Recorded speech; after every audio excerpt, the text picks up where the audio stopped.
মুসলমান হওয়ার পরও যে লোকগুলো জান্নাতে যেতে পারবে না, সে কপাল পড়া মানুষগুলোর ভিতরে একটা হলো আত্মীয়তার সম্পর্ক ছিন্নকারী। এখন আপনি বলবেন, ভাই আত্মীয়তার সম্পর্ক কিভাবে জোড়া দেব? আমি যদি একটু তার সাথে মিশতে যাই, সে তো আমার সাথে মিশতে চায় না। আমি একটু তার উপকার করতে চাই, সে তো আমার ছায়াও দেখতে চায় না। সে পারলে আমার থেকে এড়ায় এড়ায় থাকতে চায়, বা আমি তার জন্য অনেক কিছু করি, সে আমার জন্য কিছু করতে চায় না, স্বীকারও করে না।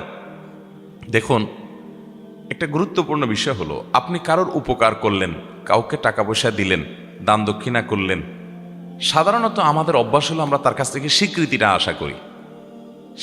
আশা করি যে লোকটার জন্য এত কিছু করলাম, অন্তত সে মুখে স্বীকার করুক যে আমি তার জন্য করছি। এটা আশা করি না আমরা অনেক সময়।